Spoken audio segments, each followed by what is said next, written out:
আসসালামু আলাইকুম। শিল্পী শিল্প থেকে জানাই অনেক অনেক শুভেচ্ছা। কেমন আছেন সবাই? মানুষের জীবনে কত রকমের নেশাই না থাকে, তার মধ্যে বাগান করাটাও আরেকটা নেশা। এই নেশা যার ভিতরে আছে সে কখনোই দেশ বিদেশ বা জায়গা খুঁজে বেড়ায় না, অল্প জায়গাতেই সে বাগান করা শুরু করে দেয়।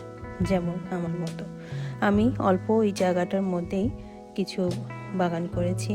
তার মধ্যে লাগিয়েছি শসা, টমেটো, কাঁচামরিচ, ধনেপাতা, এগুলো তো আছেই। এবং আজকে আমি মেন আসলে যে উদ্দেশ্য নিয়ে এই ভিডিওটা করছি সেটা হচ্ছে আমি আজকে লাল শাক এবং লাল শাকের চাষ করব।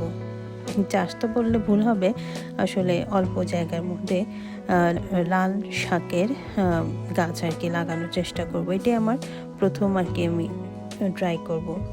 লাল শাকটা আমাদের খুবই পছন্দের একটা শাক, কিন্তু বিদেশে যারা থাকে তাদের সেই শাকটা বাজারে একদমই পাওয়া যায় না। এটা শুধুমাত্র যাদের জায়গার মধ্যে নিজস্ব বাগানের মধ্যে লাগিয়ে থাকে শুধু তারাই এটা খেতে পারে। তো আমি অ্যাকচুয়ালি এই সমস্ত বাগানের জন্য যে ধরনের সার ব্যবহার করি তার মধ্যে যেমন আছে চা পাতা, ডিমের খোসা, এবং আমি কিছু কলার খোসা ফেলে দেই না, সেগুলোকেও আমি ড্রাই করে রেখে দিই। এবং এগুলোই আমি মাটির মধ্যে গুঁড়ো গুঁড়ো করে, একদম যতটা গুঁড়ো করা যায় গুঁড়ো করে মাটির সাথে মিশিয়ে দিয়ে সার হিসেবে ব্যবহার করি। এতে করে ফলনও যেমন ভালো হয় এবং এগুলোর ভিতরেও প্রচুর পরিমাণে ক্যালসিয়ামও পাওয়া যায়। তো এটা আমার গাছের হচ্ছে ভিটামিন বলা চলে। এই প্যাকেটটাই আমি এবারে বাংলাদেশ থেকে নিয়ে এসেছি। এটার ভিতরে লাল শাকের দানা আছে। লাল শাকের দানা অবশ্য আমি এই জীবনে প্রথম দেখছি। লাল শাকেরও যে দানা হয় সেটা আমার আসলে ধারণাই ছিল না। তো দেখেন কতটা ছোট ছোট ছোট, মানে এতই ছোট যে দেখাই যাচ্ছে না গ্লাসের মধ্যে। যাই হোক, তো এখন আমি এই মাটির মধ্যে মোটামুটিভাবে আমি যে সারগুলোর কথা বললাম সেগুলো এখানে দিয়ে মাটিটাকে মিশিয়েছি এবং আঙুল দিয়ে জাস্ট দুটো দাগ করে তার মধ্যে এই দানাগুলোকে আমি আস্তে আস্তে করে ছিটিয়ে দিচ্ছি। এতই ছোট দানা, দেখেন দেখা যাচ্ছে কিনা, আই থিঙ্ক দেখা যাচ্ছে। তো এরকমই ওই যে তো ছোট ছোট এই দানাগুলো আমি ছিটিয়ে দিলাম এবং আস্তে আস্তে করে মাটিগুলো সাইডে থেকে নামিয়ে নামিয়ে দানাগুলোকে হালকা হালকা চাপ দিয়ে না, হালকা হালকা, বেশি জোরে চাপ দিয়ে না, হালকা হালকা করে আমি দানাগুলোকে ঢেকে দিলাম এবং ঢাকনা দিয়ে আমি বক্সটাকেও ঢেকে রেখে দিব প্রায় 10 থেকে 12 দিনের মতো।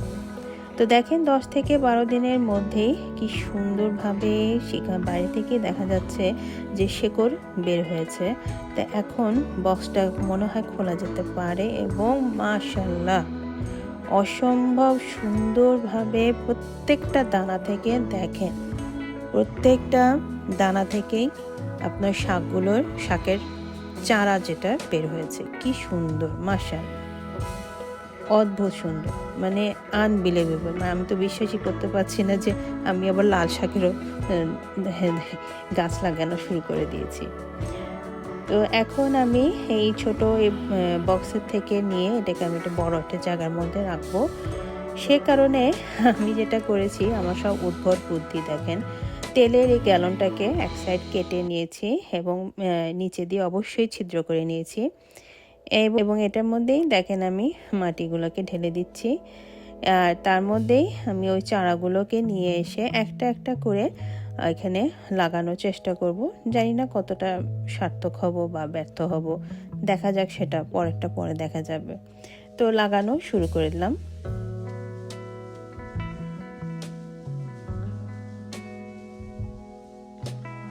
দেখেন আমার সবগুলা চারা আমি এখানে লাগিয়ে ফেলেছি। ছোট বক্সের ভিতরে ছিল দেখে মনে হচ্ছিল যে অনেক বেশি, কিন্তু বড় জায়গার মধ্যে যখন আমি ট্রান্সফার করলাম তখন দেখছি যে না, আসলে শাকগুলো অনেক কম লাগানো হয়ে গেছে, আরও দানা ছিটানো দরকার ছিল। তো যাই হোক, এখন তো ছিটানো হয়ে গেছে। তো এটাকে আমি এভাবে রেখে দিব প্রায় আরও 10-12 দিনের মতো। তো মাশাআল্লাহ আসলে অদ্ভুত মানে আমি আসলে কি বলবো, আমি নিজেই ভাষা খুঁজে পাচ্ছি না। মাশাআল্লাহ, প্রত্যেকটা শাক এত সুন্দরভাবে বেড়ে উঠেছে যে আমি আমার নিজের চোখকেই বিশ্বাস করতে পারছি না। আসলে নিজের হাতে লাগানো সবজি খাওয়ার মজাটাই সম্পূর্ণ আলাদা।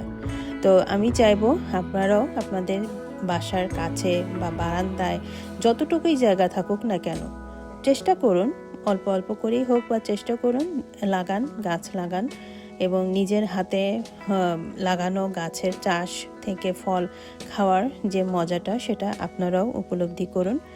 তো আশা করছি আমার ভিডিওটা আপনাদের সকলে ভালো লাগবে। আবারও দেখা হবে, কথা হবে নেক্সট এপিসোডে। আজ এ পর্যন্তই। আল্লাহ হাফেজ।